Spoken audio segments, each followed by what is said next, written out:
Well, good evening. My computer says it's 6 o'clock, more or less. Normally I have two audiences for these presentations, the live audience of students who are actually in the room, and then of course the students who choose to view this via the recording. As of right now, I have no live audience, so my only audience is going to be the recorded audience unless somebody joins us. So I'll do my best to talk to an empty room. Sometimes that's when I have my best conversations, when nobody's listening, so maybe I'll have a good session tonight. But welcome, those of you that are watching this videotape. This is School Finance and Resource Management, and I welcome you to the class. Let me just get right into this. I have scheduled 4 live sessions for the semester. In the past, I've had a lot more live sessions, but I've made some changes to information that I've made available to students to try to make it a little more convenient for you by having more asynchronous information. In other words, information that you can access when you're wanting to access it. But for the most part, what I'm trying to do here is take an extra step to try to support you by making myself available. So my normal approach will be to provide some instruction. I've been through this course more than 20 times and redesigned it numerous times, but I'm pretty cognizant of what you're going to find difficult or challenging to you. So I try to provide some direct instruction during the live sessions to perhaps help with that. Certainly want to provide support for the projects for the course. A couple of the projects are fairly sophisticated or complex in terms of they involve multiple elements. And then if I had live students, I'd be happy to respond to those questions. So again, trying to make myself available. These are the 4 dates that I arbitrarily selected. Those are all Thursday nights. I'll never go beyond an hour. If there's need for more support, I'm open to trying to make myself available even more than these 4 sessions. And of course, I can still be accessed through email and telephone, but I recognize that nearly all of you, if not all of you, work during the day, so having a conversation with me during the day is not necessarily the most propitious time to have assistance with your assignments. So that's why I've tried to make myself available here after 6 o'clock, perhaps being more convenient to all of you. But there is a recording that's available, and you'll be able to access that almost immediately when I complete the session tonight. The format is typically follows one. First thing I typically do is some instruction. If there were students in the class right now, I would invite you typing some questions. In the lower left-hand corner of the screen, you have a text box, so you could text me during the session, ask a question, and I'll stop periodically to address those comments. But that won't be necessary tonight since we don't have any students, at least as of yet, live in the classroom. But I try to pace this. I try to keep it moving, but at the same time, we don't try to proceed like we have our hair on fire. I will stop from time to time, invite some commentary or input to try to allow you to do some processing. So typically that's the first thing that I do. Then the second part of the agenda is typically to discuss assignments. And then the third part is typically to respond to student questions. And I will stay online as long as students have questions. That could go beyond 7 o'clock, depending on the number of questions I might have. The structure of the course, I did redesign the course once again right after Christmas this semester. I've taught this totally online. I've taught it totally face-to-face. I've taught it a hybrid model. So I have, to be honest with you, been struggling with what to leave out of the course. So there's always the argument to be made that something is important and needs to be there, but I'm really trying to be judicious in selecting the content that really needs to be there from a theoretical standpoint, from a standards-based standpoint, and then from the relevance application practical standpoint. So I would say to you, I still believe it's necessary for there to be some exposure that you have to the theory and thinking about school finance in a larger context, like at the state level, and the implications in terms of policy with respect to school finance, and also some of the important values that underlie the men and women in the General Assembly that are making most of the decisions about school finance in Georgia. I still believe there's an important element of that you should be aware of that element of school finance. So I'm trying to basically front load the course with the more pure school finance stuff in the first couple of modules, and then throughout all of the modules 2, 3, 4, and 5, I always want to emphasize the application and the practice of the theory. But I do think there is a responsibility. This is a university. We are about thinking and challenging you with theory, because theory really is the way for you to experiment as a leader and to test those theories out for application, and that's really a basis for you to be innovative and to try new things and to make changes, those changes that should be based in sound theory. So I think if we didn't include that, I think it would be really shortchanging your what you can take away from this course in the future in terms of really being conversant with these issues so that you can really be able to advocate changes and propose changes because you have some awareness of the larger context. It's not all just application and practice. So let's just go ahead and jump right into this. We don't have, we certainly have no shortage of content I think that's useful, so let's just jump right in, even though we're just beginning here the first part of the semester. Here's a half dozen bullet points that I think are a good starting point for trying to understand what's important about school finance. And I think the first thing to really recognize, and you're going to see this facsimile of this slide in some of the posted presentations, but I always tend to update my materials. I don't use the same thing exactly twice usually, but we have a federal system of government in the United States, which means essentially there's a division of responsibility between the states and the federal or national government. But from the founding of this country, it's been widely accepted and evident that the founders had intended that education be one of the responsibilities of the states. So I believe all 13 of you that are enrolled in this class right now all are leaders in the state of Georgia. So let's put it in a Georgia context exclusively. It is the responsibility of the state government of Georgia to provide for the educational funding of the children, for the children in this state. That's universally accepted, that states are responsible to educate the children in their state. So first of all, you need to recognize that. What that leads to then is you see, because we have 50 states in the United States, you really have 50 separate school finance programs. Each General Assembly, the legislative body of each state, generally has the responsibility, along with the governor, to come up with a funding system that appropriately or adequately funds education in that state. So you're going to see differences from state to state, but at the same time you're going to see a lot of similarities. Third bullet point, and I put in parentheses, this perhaps is changing because we just got a new authorization of the secondary, the ESEA, the No Child Left Behind, was reauthorized with a new title now that I can't remember right now.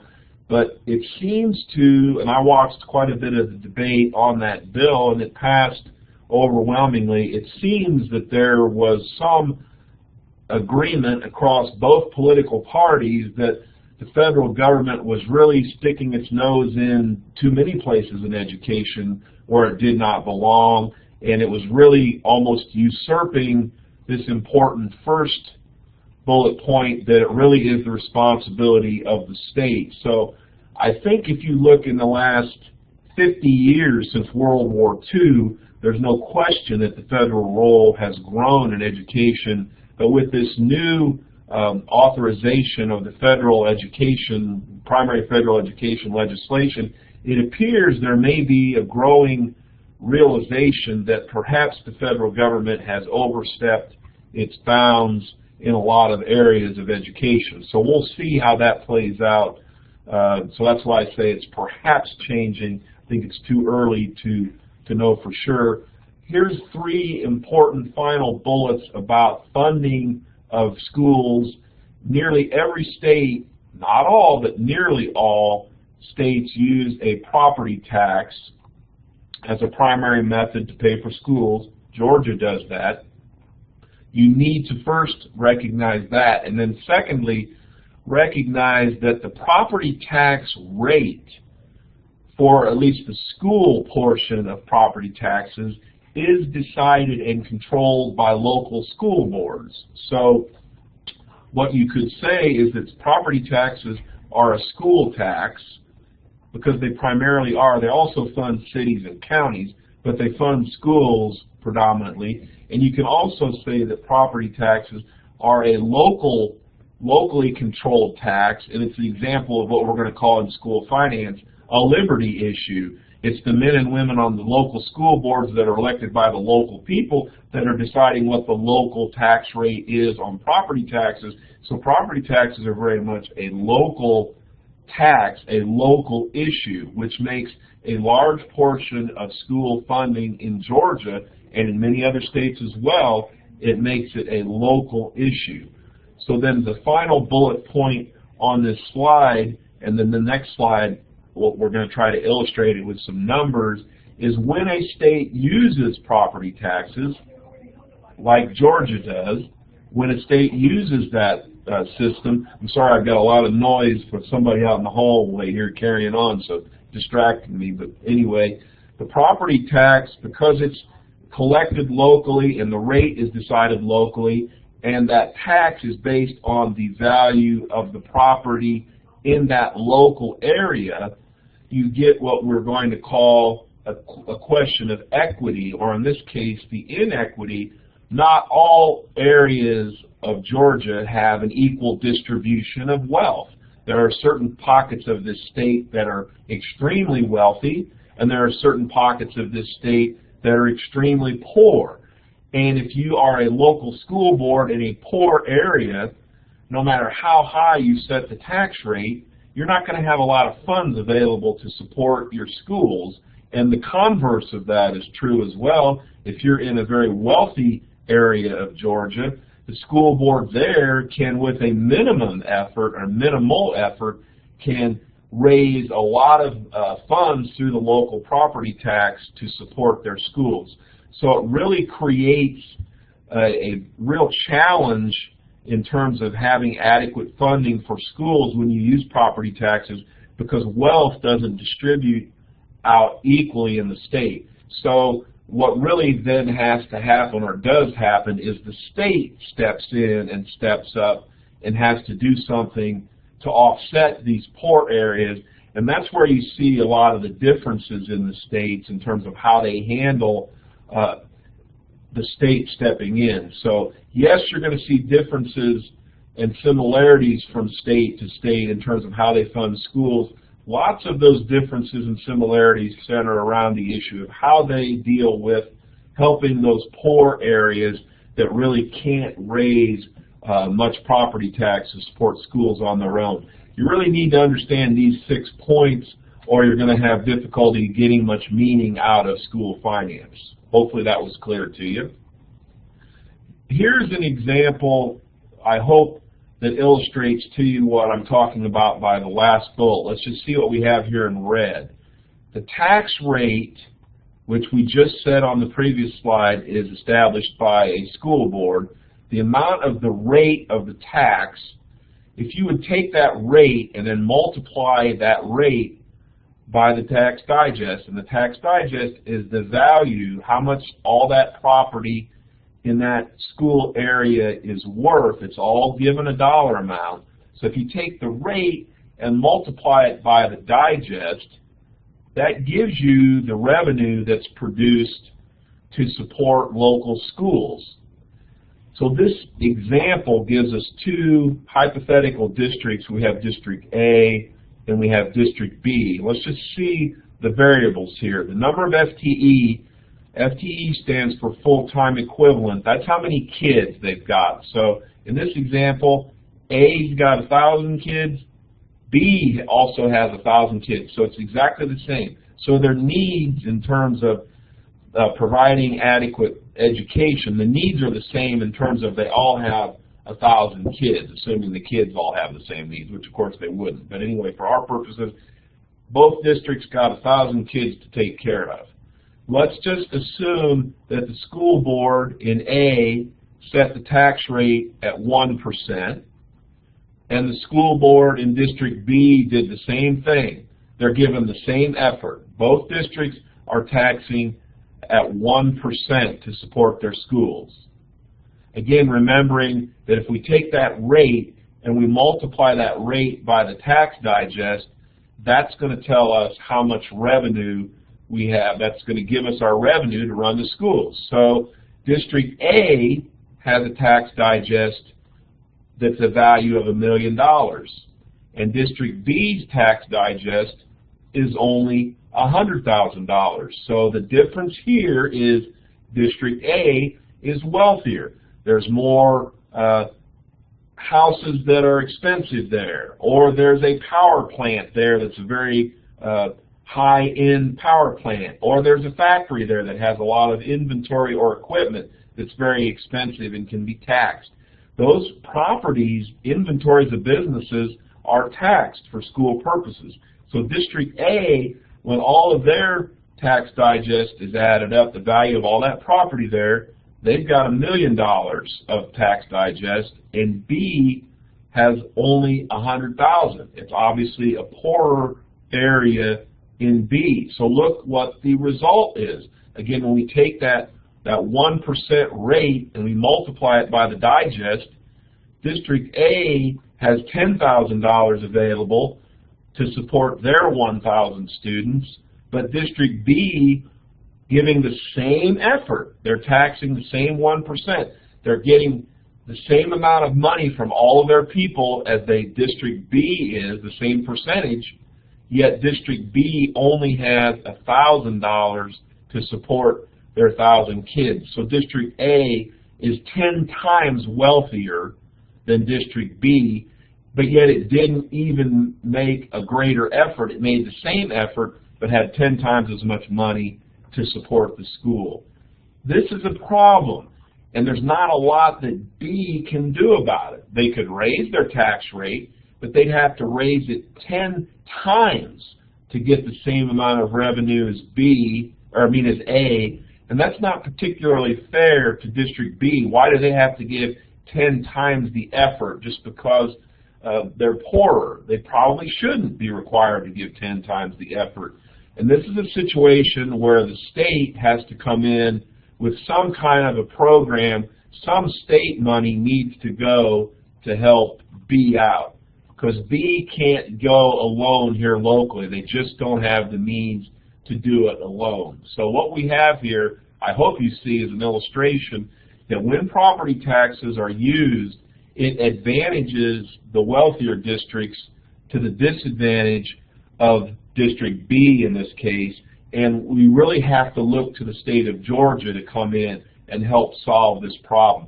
The solution here really is beyond the ability of District B to solve on its own. Hope that makes good sense to you. So the implications of that, this causes some questions of local control. Remember, the tax rate is decided by the local school board. So if we go back to this slide, the school board locally made this decision, but the problem is if the state comes in and does more here to help B, usually the state is going to put some stipulations or requirements on the extra state money. So we go back to this slide. It really sometimes causes the locals to become upset, because if they want the state money, usually there's some strings attached to the money. They've got to use it for certain things if the state's going to give it to them. So it sometimes causes a conflict between the the local school board, local teachers, local school administrators who might want to do something different, but the state says, if you want our money, you're going to have to spend it in the way that we tell you to spend it. So you get into the issues of who's really in control, and if the state's giving you the money, in a sense, they're in control, at least of that portion of the money. There's also issues of equity. Let's go back to this previous slide.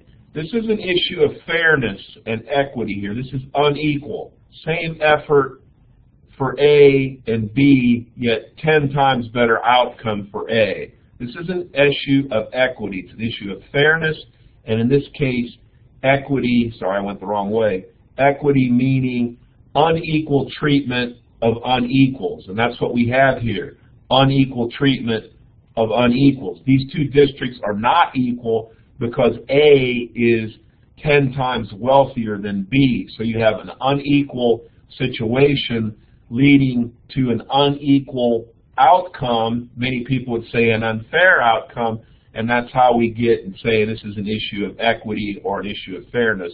And clearly, if you think about District B, I have great concern, let's go back to B, I have great concern whether B can offer much of a program for their students because they just don't have the money. Again, assuming they get some state money to come in and help them, that will help. But again, there are questions about the quality, the breadth, and the depth, perhaps, of the programs in District B. But what you often see in school finance is a real clash or a conflict or a tension between local people which want to be in control and want to have their say-so, but if they're in a poorer area, at the same time they want support and help from the state, and that creates some tension between the local sometimes and the state. So we have issues of liberty, and clearly we have issues of equity here. If I was a parent of a student in District B, that would be concerning to me about whether this is fair and whether my children are being disadvantaged because we're living in a poor area. And that's why, again, the state steps in some way. I hope this makes sense to you. That's a 15-minute introduction to school finance, but very important foundation. This is really a point to build a foundation for the course around these issues. So I think it's important you get your brain around these issues. Seeing as how, again, there's no students that have joined us live, I'll keep on moving. Some of the logistics for the course, what should you be doing at this point? I would certainly recommend you spend some time just playing around with the course if you haven't already done that. Try to understand the layout. But I have established consistent due dates on Sunday evenings at midnight, essentially, for all assignments. So you should be able to plan accordingly when you've got time available, whether that's early in the morning, late at night, on Saturday, on Sunday, all weekend, during the week. Most of the course is asynchronous, so you have the opportunity to decide when you want to work on it. I would recommend you schedule a regular time that you want to work at this. All the modules are chronological, so Module 1 is our organizer, has syllabus and things like that, the basic course organizing information. Then Module 2 really starts in January, Module 3 is February, Module 4 is March, and Module 5 is our last month together in April. Each module has an overview. I spent a lot of time writing those overviews. They have learning objectives. It tells you what you need to be doing in each module. It's the first link, it's the first document in every module is an overview that tells you what you need to be doing, so you shouldn't be confused or lost. The only students that have really ever had trouble doing well in this course are students that don't keep up. They are AWOL for a week and they don't check in, and then they get bogged down and they miss the foundational stuff at first, and then they never get it, or they don't spend the time to go back and get it. So I think if you follow my advice to schedule some regular work time, you're obviously all more than intelligent enough to handle the content. The mathematics involved is very simple, adding, subtracting, dividing. I'm a very simple person as far as my math skills.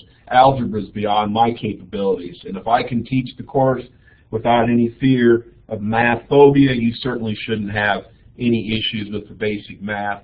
And we all can use the calculator in our phones to offset our own lack of skills, so I don't think there's any problems there. The concerns that I have, again, for many of you, this content is very unfamiliar. For many of you, it's not related to your job responsibilities, so that may cause you some discomfort. I would point out that the first few modules have a number of previous lectures that I've done, I guess. I'm relying on those. Pardon me, I've got an eye itch. Those early on lectures are, I think, important for you to find your comprehension of the foundation. So most of those are previous live classes that I've kind of chopped off, so it may be anywhere between 15 and 30 or 35 minutes. They're YouTubed, so you can stop them and come back to them later if you don't have the 35 minutes. But I would strongly suggest, especially the first few modules, that you make the time available and tune your brain into that. I think just committing to that will get you where you need to be as far as the typical traditional kind of school finance content. It's possible you may need some more direct assistance. I'm here to try to support and kind of try to pay attention whether we need that. In the past, I've done some evening hours online to try to help students and support students, especially when we start getting into some of the projects that might be somewhat challenging for you. Some of the assignments or some more specific information, I do use the course calendar. Unless I've made an error, all of the assignments and activities, etc., should be listed on the calendar. The Dropbox has documents attached, and inside the Dropbox, links and other resources that will help you to complete those assignments. So please recognize there's a lot of resources attached to the Dropbox. There are, at present, I think 13 students in this class. That divides into 2 discussion groups. We have 3 discussions this semester. I'm asking you to primarily do the discussion in a group that I assign you to, simply trying to make it more efficient for you. Rather than you dealing with 13 students' postings, you're dealing with like 5 or 6 student postings. So you ought to be able to read more carefully what other people are posting and be more deliberate, intentional, and thoughtful in your responses and in your own postings, because you're not being overwhelmed by a huge number of postings. But you're welcome to read the group that's not your own, and quite frankly, you're welcome to post in the other group if you want to, but I will be assessing you based upon your assigned group, which was completely randomly done. There's no rhyme or reason to what group you're in. There are 3 quizzes. They're really not quizzes in that I don't care any resource you want to use except another person to answer those questions is fine. There's either 5 or 6 multiple questions. I use question sets so you won't all be getting exactly the same questions. For example, I may have 10 questions in the set, and I may tell the computer, give the student 5, randomly give them 5 questions. So you would get 5 of the 10 questions. The next student taking the quiz might get a couple of the same questions, but might get different questions. But the quizzes are not designed to do anything other than to give you and me feedback on whether you are getting the important content. So there's a quiz for Module 2, 3, and 5. There's not a quiz in Module 4. And another major assessment is the resource audit. There are 3 drop boxes for the resource audit, so essentially there are 3 components to that assignment. I would strongly urge you right away, and that's listed in the Module 2 overview, for you to be reading that assignment. You're going to need to collect information on several key questions, information about your district and how it handles those fiscal practices that are in this resource audit. So Your principal might be able to help you with some of those answers, but in most instances, I am assuming you're going to need to talk to personnel in the district office to get the answers to those questions. So, for example, if there are, let's just use Gwinnett County because it's such a large county, if there are 3 students in this class from Gwinnett County, I would recommend and strongly urge that for the first part of this resource audit, which includes your collecting the answers to the questions, that the 3 of you from Gwinnett County, theoretically, work together to get those answers. So in other words, the person in technology department doesn't have to have 3 separate interviews with you guys. You either all go together or you divide the questions up and you do your interviews with the people and share the answers. It's okay for you to share the initial answers that you collect and work cooperatively to get those answers. So I'm just trying to be respectful of some of the central office people so they don't have to do all those interviews. So if you look in the introductions assignment in the discussions tab, you'll be able to see if there's any students, other students from your county in this class, and if there are, please work with them to collect the answers, if you can, to try to be respectful of your central office people. And quite frankly, it might help you divide the labor up a little bit. I have reached the end of my presentation, and again, there still are no live students in the classroom, so unfortunately, I don't have any questions to respond to. But again, assuming that some of you are watching this recording, I hope you find it useful. I will continue to do this even if students don't participate live. I want to make myself available to you to support you. So again, thank you if you're watching via the recording, and we'll talk to you next time.